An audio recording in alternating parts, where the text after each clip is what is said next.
So Ramu Damodaran, thank you for coming on the podcast. Could you please tell us a little bit about your background, who you are? Oh, thank you, David.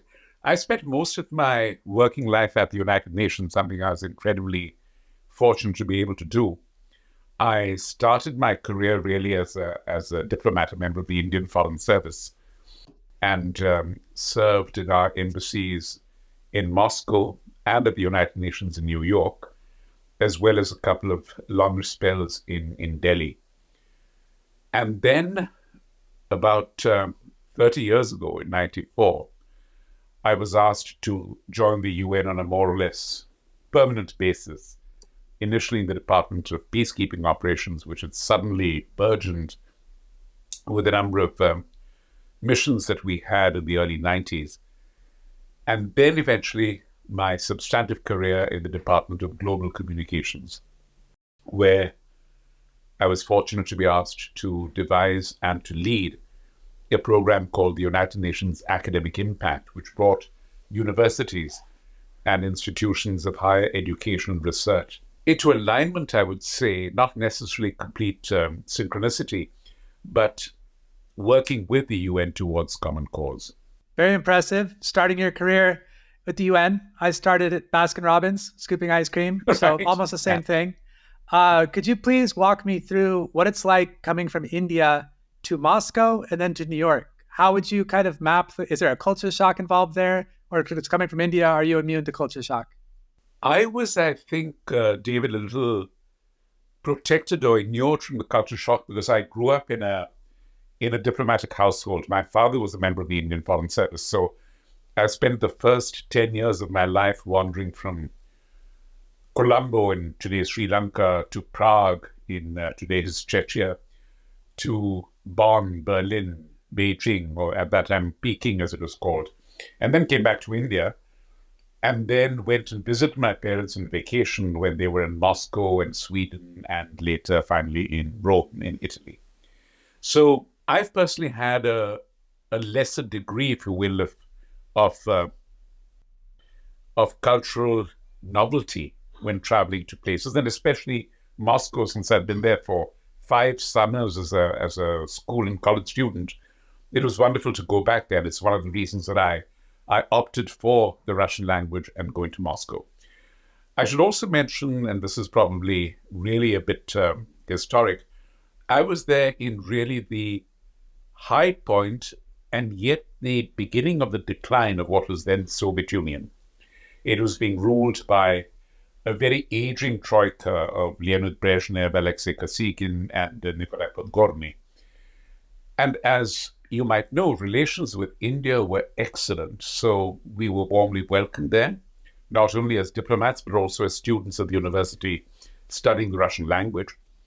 And the other thing is that India culturally has had, or did have, an access to the Soviet Union, which most of the West did not, because the West, in terms of culture, movies, literature, stage shows, was certainly considered to be a little antithetical to the Soviet idea, while India was seen to be broadly not a threat, or not someone to, or not an entity to challenge them. And I found Russian friends who were far more knowledgeable about, say, Hindi film than I was, because they'd been to see all of them dubbed in Russian. They knew the plot lines, they knew the actors and the actresses, and most of all, they knew the songs, which were never dubbed because the tunes were left intrinsically on their own. I suppose, in a sense, a culture awakening, because as I've mentioned, most of the places I went to with my parents were really in Europe and to an extent in Asia.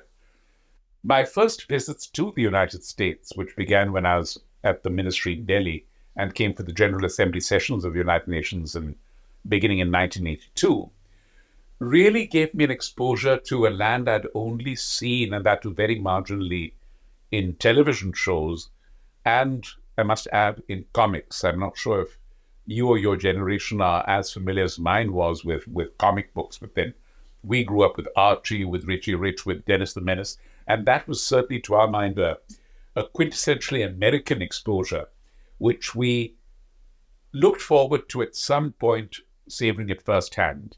And I got that first-hand measure when I did visit New York and eventually when I came to stay here. Very interesting. Very admirable. Envious of your childhood experience traveling the world. Did you ever read Tintin? You know that Tintin and Asterix are two characters I was almost colorblind to. I could never really relate to them. I had a very good Belgian friend who was extremely offended by my lack of familiarity with Tintin. And similarly, friends who, maybe if I began to seriously read them now, I might enjoy them because a lot of what I've eavesdropped upon them are things like wordplay and double entendre and so on, which is something which I'm fascinated by and which you completely missed in the comics that I've been talking about. Yeah, each comic I think has its strengths, and especially upon repeated Right. reading. They're not just for children, I would argue, in many respects. So you are perhaps more well traveled and more experienced diplomatically than your average person. I'm curious. Right now, you're in the U.S., in New York State, but you've really traveled the world, lived the world to an extent. How would you describe Soviet Russia to a Western audience that has heard of this Iron Curtain and perhaps even closed-mindedness? But it seems like in some respects you're saying they're more open-minded and more accepting and finger on the pulse in some respects than perhaps the U.S. would be led to believe. Could you help us understand the humanity and the spectrum of life experience? The administration in the Soviet Union, particularly the one that I witnessed firsthand, was extremely adroit in creating opportunities for recreation and leisure within the limitations of their political system. And so, as I mentioned, you didn't have American films or British plays or even much of West European music, but you had a great deal from parts of the world like India, with whom the Soviet Union was politically comfortable. And you also had, there was an entity called, I think it was called the People's Publishing House, a predictable name, which came up with translations of American works or British works, which passed muster and were not seen to be possibly incendiary. So you walked into a bookstore and you suddenly found one particular translation of, say, Charles Dickens or a translation of Somerset Maugham. But it was that one book which had passed the litmus test and then was there for people to buy and to savor. So I think the Soviet Union, it obviously had, at a very functional level, tremendous advantages. There was good healthcare. Prices of things that you could find in stores were extremely reasonable. You could buy you mentioned Baskin Robbins, and I think your principal challenger in the Moscow of my time would have been these little kiosks called Morozhna, the Russian for ice cream. And they had an incredible array of flavors and textures. There was one particular one which was almost like a vanilla cone, but baked into the cone. So it wasn't inserted into the cone. It was an integral part, I suppose, somewhat like the Chipwich ice creams that you might find now. And on top of each one, there's very intricately drawn with icing sugar, flour. And those sold for the equivalent of a quarter, the equivalent to 25 cents. So you had things which were available at a price that everyone could afford. But equally true, a great deal of what people wanted was simply not available. And in the Soviet Union, there was this popular idiom of something called the может быть bag. Now, может быть means maybe. So you carry a bag with you on the off chance that in a store you find something which has suddenly come to the shelves and you buy 6 or 7 of them because you want to stock them up at home. And again, one of the indicators about where to go to and what to buy as you wander the city was where you saw the lines outside stores. If you saw a line outside a store, you could be almost certain that something which was otherwise in short supply had just arrived and people were queuing up to buy it.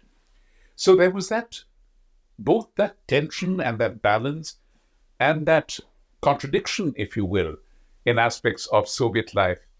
To an extent, we were protected or had better fortune as foreign diplomats. We had a whole range of grocery stores and supermarkets which were only accessible to foreigners because you had to pay there in not in rubles, not in the Russian or the Soviet currency, but in the equivalent of dollars or pounds or francs or whatever it was. And so we had a far greater array at our disposal. Plus, we had an excellent shipping service from somewhere, again, you must be familiar with Copenhagen, Yeah. in Denmark. And they had two major firms there, which used to, you sent them this was before fax and email and so on, you sent them a letter saying what you wanted, and it was shipped to you and reached you within 3 weeks. I love the approach to business. Like every situation, it gives Yeah. rise to a business opportunity. That's an interesting. You mentioned about certain media being translated that passed muster, and I had a conversation with a colleague a few days ago. This notion of like information diet, being conscious of what you're digesting online or whatever, just like you would with food. Like we don't fill ourselves up on cheese exclusively. And I was curious, given that you've been exposed to quite a bit from a young age, very adept, no doubt, at crossing borders and having conversations with different viewpoints. What are your thoughts about dieting information, either being like a self-imposed diet, each individual chooses what information they digest, or that being made for you? Are we untrustworthy as individuals and we need someone else to make rules on the road so we don't speed, etc.? Do we need something similar for information? I was just curious.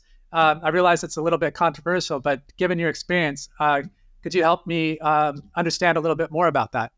I'm not sure, David, whether my thoughts on this really derive from my direct work or other experience, or just what I sense as now a consumer and practitioner of information, not just in a professional sense, but in a very lay sense as well.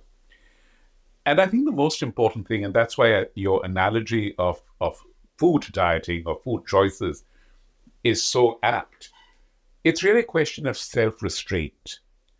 And to give you just one example, I mean, I just wish, and I'm as guilty, so I can't really point a finger, but I just wish that people would pause, take a breath before pressing forward or repost on something which they receive on social media. Because it might be something interesting, it might be something compelling, it might be something completely new and shocking, but you still have to give yourself that measure of time to determine, is it true?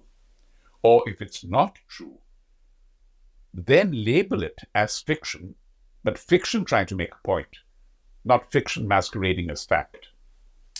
So that's the one thing I would say. The other, I think, is that we have to, and this probably derives from self-restraint as well, we have to really rejoice in the choices before us and explore and possibly revel in each choice before setting it aside. I'm an instinct email subscriber. If I come across a new site and like a little box pops up saying, if you want to be on our emailing list, put your email in, I do that. So every morning I've had about 40 or 50 emails to me from these various sites. And I realize in good confidence that I don't go through more than 10 or 12 of them. But again, this is a failing because I should allow myself to decide which of the 40 I want to follow fairly regularly. And a couple of times when I have made that decision, it's really been extremely rewarding because I've come across news I would not have known and news which is of relevance to me. And more important, ideas well expressed. And that's the great beauty of information now. The craft of writing, the craft of communication, and the right or the art, if you will, of trying to grip a person's attention by the sheer power of language is something which I envy and which really is my standard, if you will, for what I want to read. Lovely points. I think not having expectations puts you in a position to really appreciate an experience, be that reading a book or a newsletter or travel. I went to Japan almost on a whim. I was planning to go to London because I wanted to pick up a British accent like you. I thought it sounded smarter. And friends convinced me to go to Tokyo instead with them. They said, if you don't come now, when would you go? And I didn't have a good answer. So I went with them. I had zero expectations, no wish list, no landmarks to see. Just, I'm in Japan. I like sushi. Let's see what we see. Absolutely loved it. Went back the next year and then went back for the next decade. And I was tour guide. And I told my clients on day one, I recommend you. I know you saved up for this. You're looking forward to this. And that's all great. But to the extent that you can, I would erase all that from your mind and just be open to what happens, not have any expectations, because that's what I did. And I wound up loving it. And what you said about the newsletters and stumbling upon that information in a way that you could appreciate it reminded me of that decision. Absolutely. So talking about diet, an easy question for you, being well-traveled. What's like your number one favorite dish? Strangely enough, the one that you just mentioned, I'm not so sure whether it would be sushi or more particularly sashimi. Okay. But I've, well, for two reasons. One, it's not something very common in India. In fact, I don't think I ever had Japanese food in the sushi sashimi sense growing up. Or even when I was at these various places with my parents, I really got exposed to it when I first came to the United States, to New York in the mid 80s. And I think what really appeals to me is that intrinsic idea of something untempered and unspoiled. And I enjoy my own food, Indian food, tremendously. But I realize that ultimately what I'm enjoying is not the pristine quality of the protein or the grain or the vegetable that is there before me, but the way it has been, in one sense, masked, in another sense, enhanced by the flavors that have come through the spices and the combinations of initiatives that the cook puts forward. With sashimi, you really have only two rules to follow: freshness and cleanliness. And the idea that you could go and enjoy an entire meal, albeit not necessarily very inexpensively, but you can enjoy an entire meal savoring just the food as it was intended to be, and not the way it is crafted, however artistically, I think gives it, to my mind, a major plus point. I agree. It took me a little while to appreciate that. I asked some Japanese friends what their favorite food was, and they said rice more often than not. And that blew my mind. Like, how rice and what? Rice and some kind of seasoning, no doubt, rice and some topping, but no, just rice. And there's many different types of rice in Japan from different regions. And just like wine, you can start to develop a palate for it. And you can start to say, oh, this rice is from this province, or this rice is this type of rice. And it kind of, like you mentioned about slowing down and pausing and just appreciating that for a moment, has such a profound effect on your life. Like, you could look at a flower and just really appreciate life. And everywhere you go, like we talked about, just taking in the experience. So yeah, I hadn't really thought of sashimi quite the way that you put it, but I think that maps to what I appreciate about it as well. So that's I see that for the rice as well. I've always enjoyed the rice that comes with sashimi or with the Japanese meal entirely on its own. I mean, I do occasionally throw in a bit of ginger or soya and add a flavor, but even the rice intrinsically, what they sometimes call sushi rice on the menu, it's got that. It's got elements. Obviously, it's got vinegar. Sometimes it's got it's got a bit of nori and things. So it depends on how you handle it. But the whole idea of something as essential to Asian cuisine, certainly to Indian cuisine, right, as rice, being savored for itself, which we'll find in very few Asian cultures, with the exception of Japan. That's interesting. Yeah, that's really fascinating how we inspire each other In many ways, Japan was the recipient of a lot of the innovation coming out of India via China and Korea. And yet it kind of starts re-inspiring the origin. And that's the cross-pollination that I really like. And that's what I'm, in some small way trying to do with this platform and sharing different viewpoints and opportunities in different markets. So going back to the hard questions, world peace. I always thought that the easiest way would be to have an alien invasion. It would bring everyone together, have a new outside, like green aliens or whatever the case may be. And now it seems in some way, perhaps that's artificial intelligence. And I was curious, pros and cons. In some way, artificial intelligence could be the median and just understand the viewpoints, because by and large, I'd say we're very similar in that we want love, delicious food, laughter, novel experiences, some sort of status, and AI might be able to give that to us. Or AI could be that external threat that we wind up coming together in adversity. I was curious, how do you see it? We've both been involved with this wonderful organization called the Boston Global Forum, which, when it was first established more than 10 years ago, was really looking at the power and the beauty and the potential of the internet and of issues related to it, including cybersecurity. And then suddenly, the last few years, the whole question of AI has come up. I have a feeling that, again, this goes back to the point that I was making earlier about media, the whole necessity for self-restraint. And I think that we were in a very similar situation in 1945 when the United Nations began. Because, David, remember when the United Nations Charter was signed in June 1945, we were really, the definition we had of war or aggression was what the world had experienced during the Second World War. And the United Nations were there to ensure it did not happen again. But between June, when the Charter was signed, and October, when the United Nations actually came into being, we had this major punctuation point in August when the atomic bombs were dropped on Hiroshima and Nagasaki. And so we had a wholly new dimension of both power and threat, which is not envisaged when the United Nations Charter was drawn up. Interesting. And so the very first resolution of the United Nations General Assembly in January 1946 was titled On the Problems Created by the Discovery of Atomic Energy. And if you take that analogy to our world today, you realize that just as the whole imperative of the atomic energy age was self-restraint on the part of those nations or governments who had atomic power or nuclear power, so too now is the imperative to have self-restraint by those who can wield the power of artificial intelligence. The difference being, as we know, that it goes far beyond governments.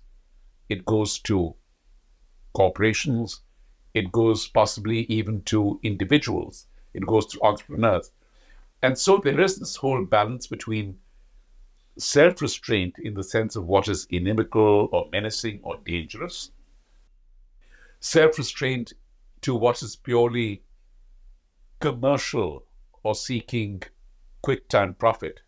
All these are nuances and balances which I hope can be agreed to by what we at the Boston Global Forum call an artificial intelligence world society and a social contract for the AI age, a social contract which brings in everyone, governments, citizens, corporations, universities, thinkers, scholars, and come up with this. And I see absolutely no reason. It would be almost, frankly, criminal for us to deny ourselves some of the clear benefits of AI, particularly in fields like public health or individual health or exploration of the mind. But also, we have to realize that there is a point where some form of both global and national regulation, or regional, as in the case of the European Union, is necessary. Do you think that we could have a global union? I know the UN is kind of coming together. It's not quite like the United States or the European Union, but is that where we're headed? And do you think that that's something we could see by the end of the century?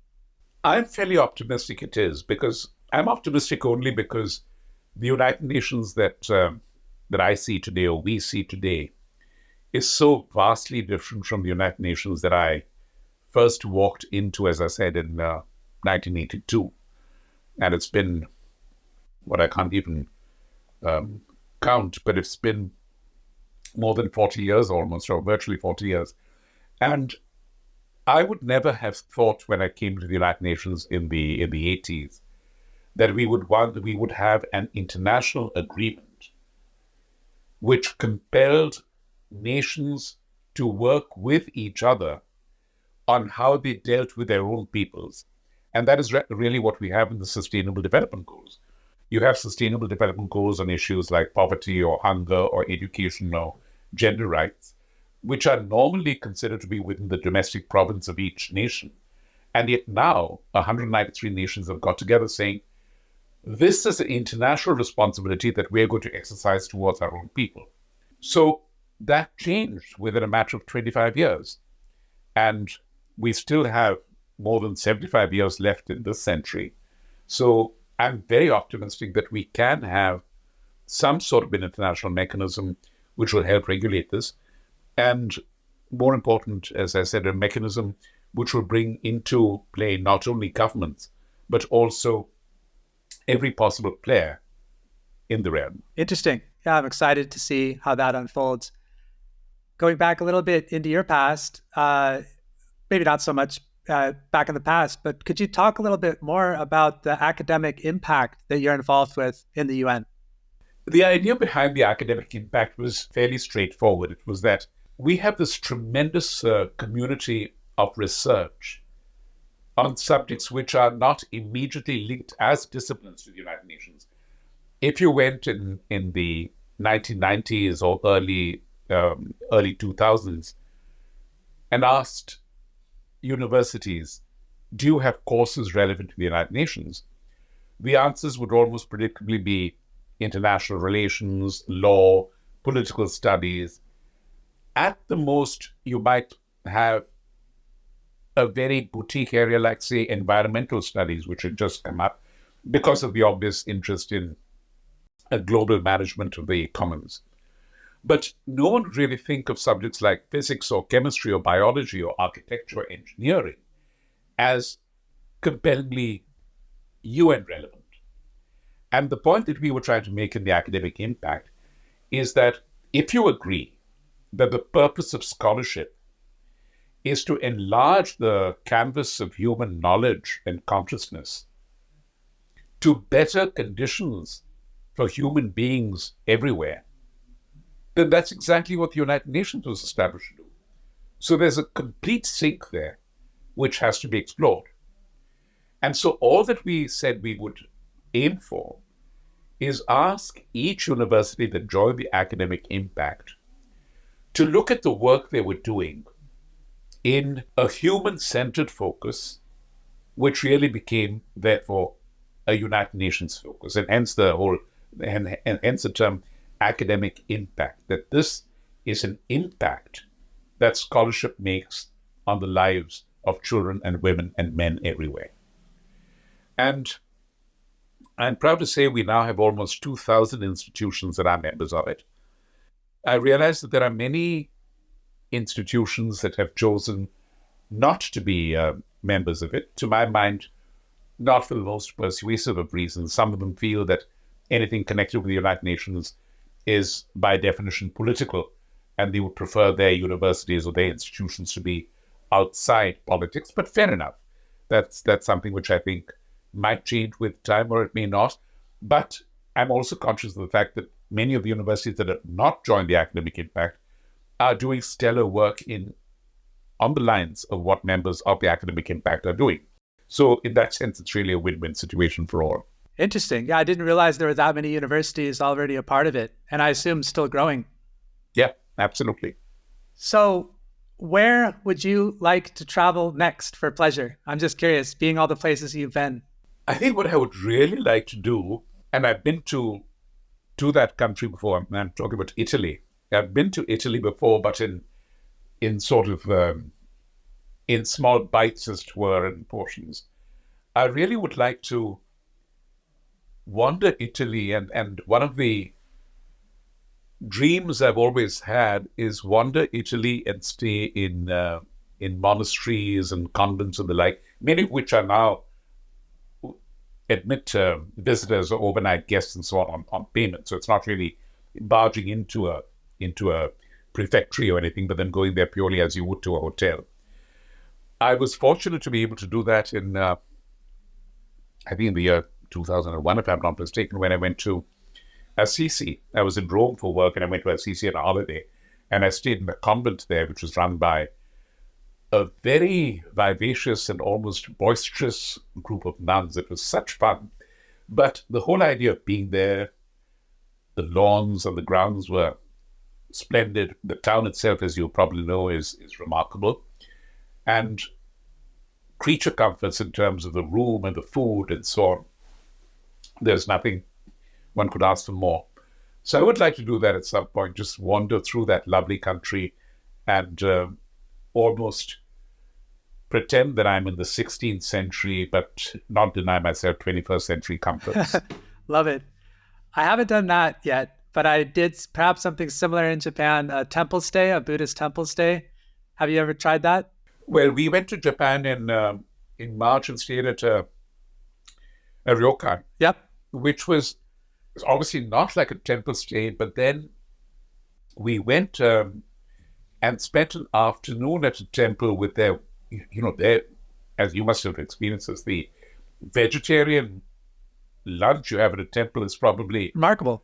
more splendid in many ways than a regular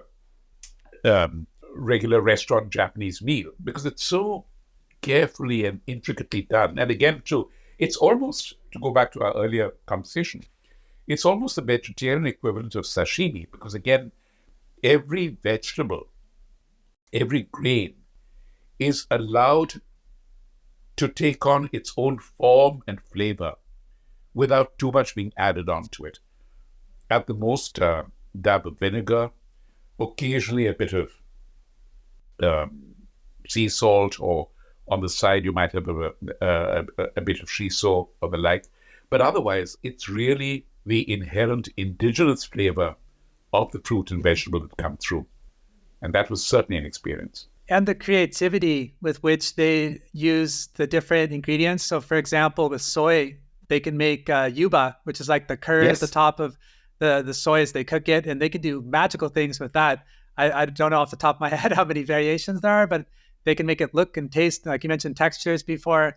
It's a really interesting experience. And that denial of distraction in many respects, like you don't have so many shops or television stations or other things to excite the senses. So you're just fully focused on the silence and the flavor. And it's just, it's a really nice experience.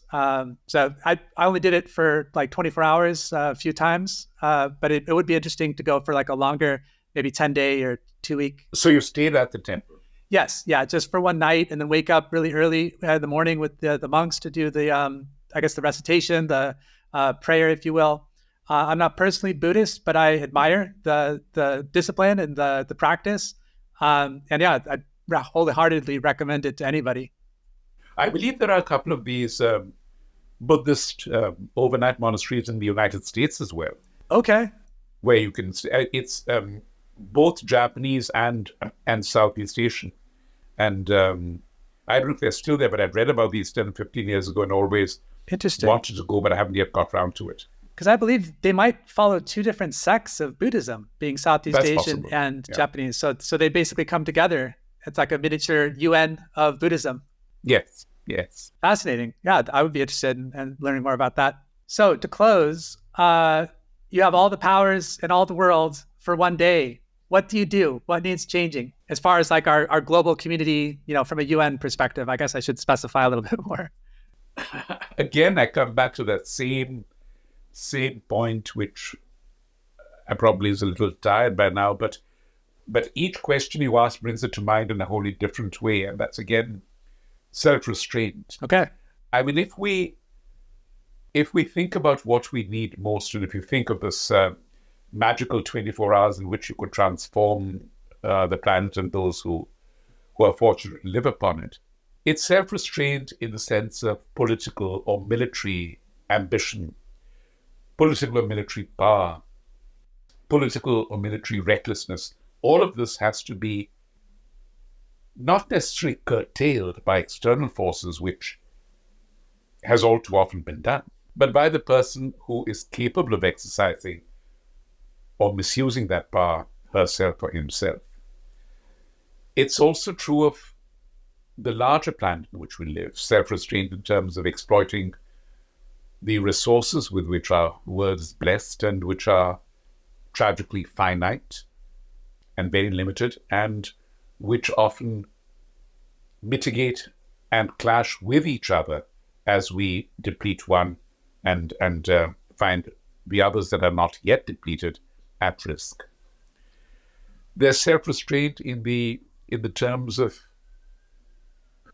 ideas and persuasion, of wanting others to necessarily think as you do, or of feeling that the way that you think is the only correct way there is.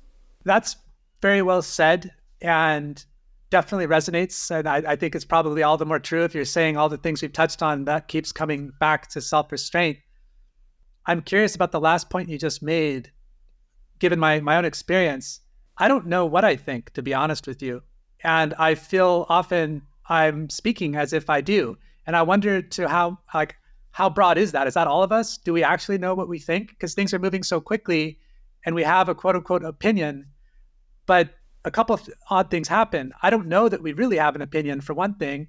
And also, I don't know that our thoughts are supposed to define us. Like, we're basically taking in data from nature, and it's probably a good thing to change our thoughts from time to time, because otherwise you're saying, when I was 5 years old, I knew everything, and there's no reason to change. I've always been consistent. So I was just curious, like, what are your thoughts, given that, about our opinions and trying to convince people to think like we think when perhaps we don't know ourselves what we think?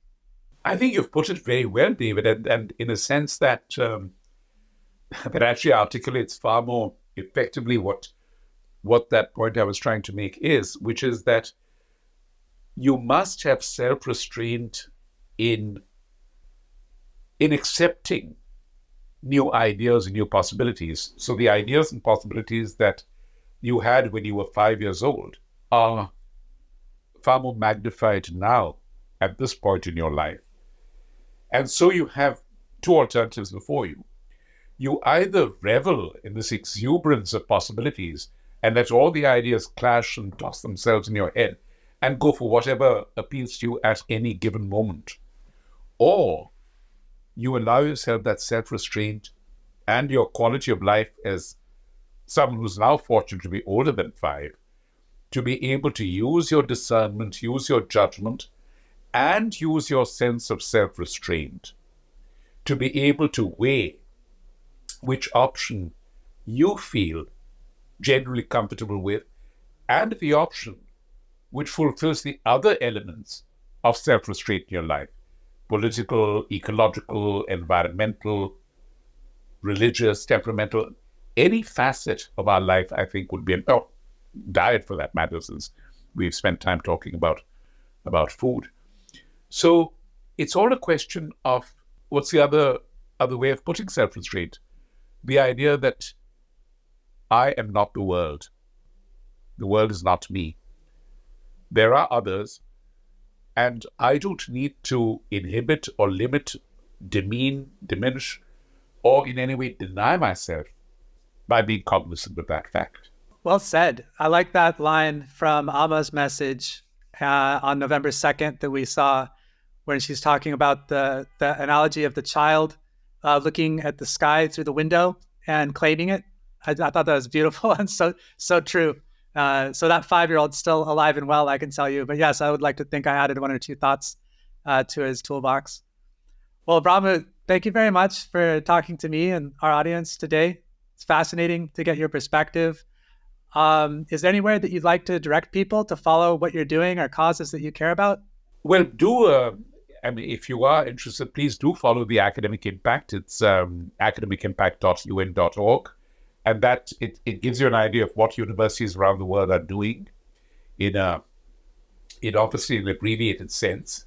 But I think more important than just the program itself, it also shows if you will, the enormous convening power of the United Nations in the unlikeliest of constituencies. Universities and academic institutions were not very high on the priority list or the obvious list of the UN, and now they are.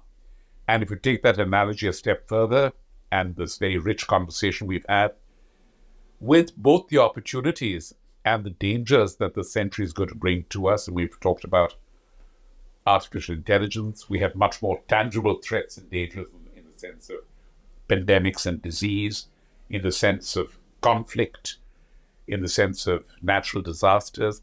So all of these do need a measure of both regulation and, here I go again, self-restraint. And I think that the United Nations can be the forum to provide those.